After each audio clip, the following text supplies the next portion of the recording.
Hey guys, in this student spotlight video, I'm going to help Andreas out with his sweep picking technique. Please subscribe to the channel and please click the little notification bell so you can receive all the new video updates. And please submit your own video if you want to be profiled on this student spotlight series. All right, so let's take a look at Andreas' video real quick. Hey Carl, I hope you're well. I'm a big fan of your lessons and thanks a lot for everything. This question is about sweep picking. The first question is, when you sweep, you have to have that smooth movement over the strings. And when you're trying to practice slowly and build up speed, you can't help yourself but to stop on every string to build up the speed. And if you try to go fast immediately, it could be sloppy or it's harder to play well and hear what you're doing actually. So the question is, how do you practice slowly enough so that you can hear every click and have that smooth gliding motion? The second question is, when you have big string arpeggios, when you're playing triplets, the notes that sit on the beat are always different because it's like 3, 6, 9, 12, and it's never like the amount of notes on in the motion. So how do you actually keep track of where you want your note to sit on the beat? Because for me, trying to memorize all the different places that should sit on the beat in the 4 or 5 rounds until the cycle resets, it's really hard to focus on that. Also, if you can give some tips on technique, because for me generally some arpeggios are easier to play than others. For example, this one, the A minor, it's easier to play than this one. Possibly because of the stretches or because here you have your fingers already set while you have to move here. And that's it. Thanks a lot. Keep making great videos. Okay, so let's talk a little bit first. I know you were talking a little bit about your left hand technique. Let's talk a little bit about the sweep technique first. One thing I noticed when you're sweeping is you're using a lot of motion in your wrist. And that's something that you don't want to do for sweep picking. It's going to make, the reason why is when you're sweeping across strings, so you're talking about this shape up.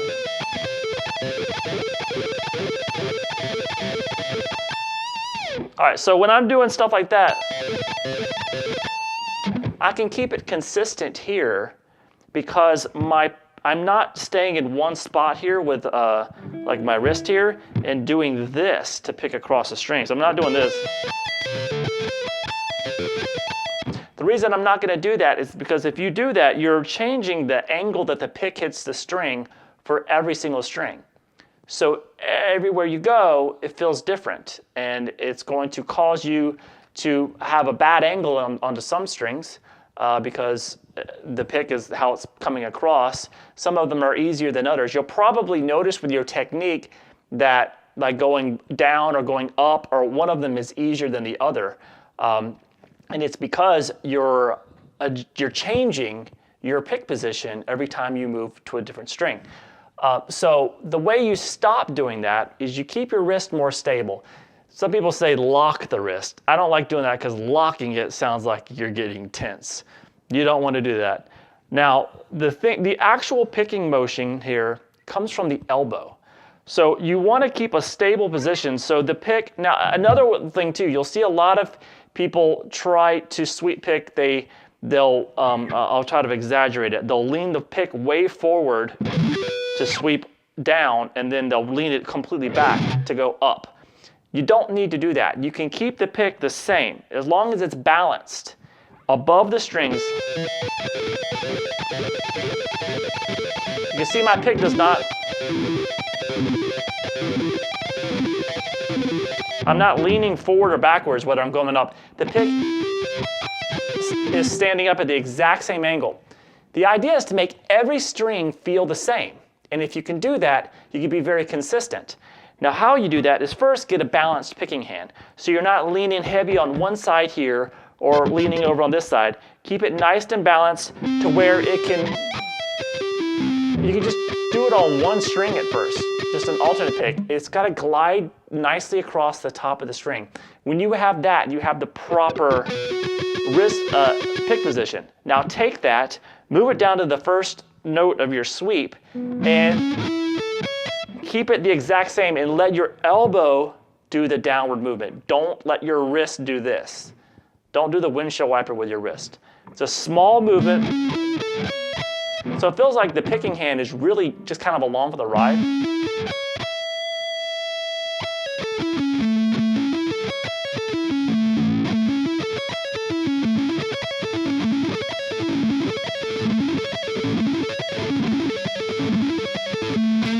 And it's really easy as soon as you get it, because it's just like as soon as you get the timing of that wrist, the thing, it's just like you do practice it, just mute the strings. And that really helps you feel what it feels like to just graze the tops of the strings with the same angle. The pick never rotates, never changes its angle, and the elbow just takes it across the strings effortlessly. And if you could time that with the left hand,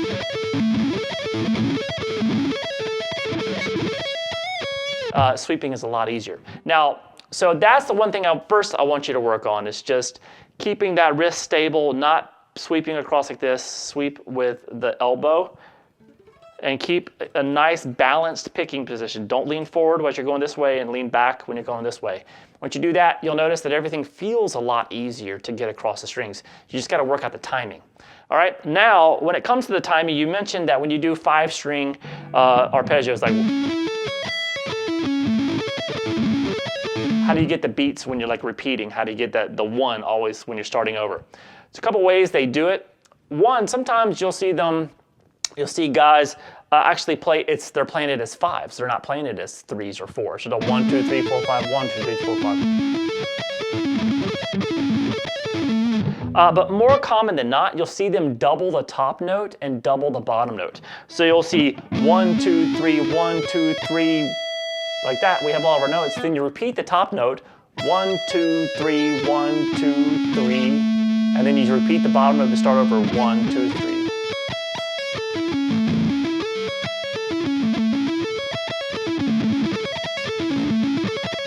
And so now 99.9999% of sweep picking is either groups of 4s or groups of 3s. So they can do things like that, adding a note on top, doubling a note here or there to keep the patterns consistent. That's usually what's going on. Like if you were going to play all the arpeggios, like you're in A here.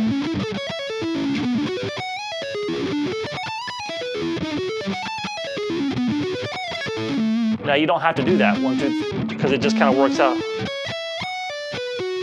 1, 2, 3, 1, 2, 3, 1, 2, 3, 1, 2, 3. So just.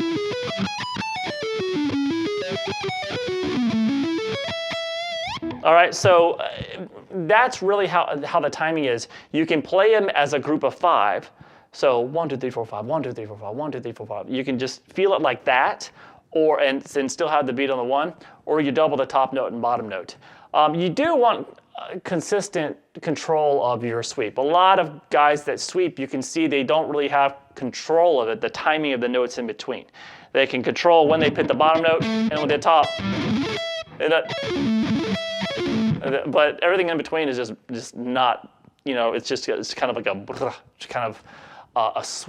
rake through the notes.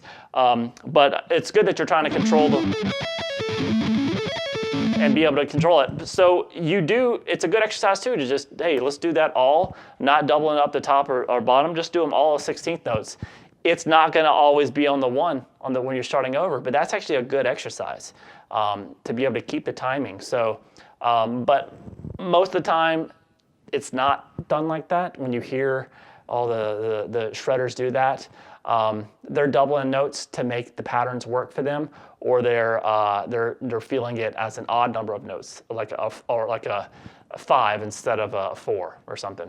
All right, so let's talk a little bit about where were we gonna do? The 5-string sweeps. I'm just looking at my thing. Oh, your last question was how some shapes are more difficult than others. So yeah, when you have a shape like this, and you don't have to go anywhere. You don't have to. And then when you get this, where that index finger is having to do a lot of movements. So you're always going to have that. Now, what I do, I show people on my site, you know what, I'll get us down to like a clean tone so you can really hear what's going on with this. I like to do what I call intervallic sweep picking. Now in the GL365 Academy, in the technique section, I run through a lot of these in the sweep picking stuff. Well, I think it frees you up from always just playing arpeggio shapes, one thing, but it also allows you to do any intervals you want with sweep picking across strings. And it starts out by just going, instead of playing an arpeggio shape, this is a technique exercise, by the way. It's not musical. There's ways of making this very musical as you get advanced with it and learn how to create cool interval patterns across the strings. But you start out first getting the timing just between two fingers. So if I was going to start on this high E string and then down to the B, like that, I'm going to keep that shape. 7th on the high E, 8 on the B, and then I'm going to do the same thing in every 2-string set. So then 7 on the G, 8 on the D, and 7 on the A, and 8 on the B, 8 on the low E. Then reverse it on the way up. Goes 7 on the low E, 8 on the A string.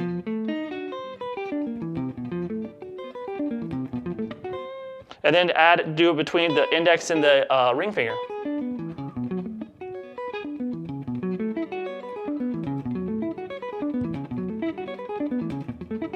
So it's a lot trickier, and then you can do it with between the pinky as well. But if you can do this,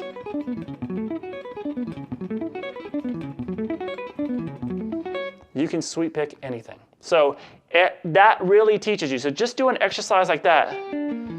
You have to keep the index finger, all the fingers, very loose down here, or very light touch.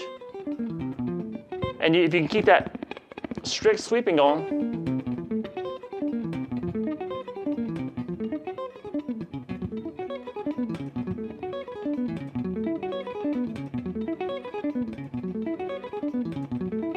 got to focus on it. It's also something I haven't done in a while. But anyway, so if I get warmed up, I can play it pretty well. And you're just timing those fingers to be able to do any movement across strings with sweep picking. So at first, you want to make sure you're keeping the sweep picking feel there. And then you start at maybe adding just a couple of sets. And then all of them.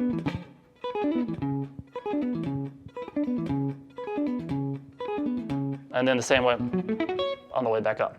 All right, so they're crazy sounding exercises, but they will really develop that coordination and the timing between the fingers to do anything they really want. And then when you see a little arpeggio shapes like that, it'll feel like nothing. All right, so I hope you enjoyed it, and please let me know how it goes. I'll see you again soon for GuitarLessons365.com.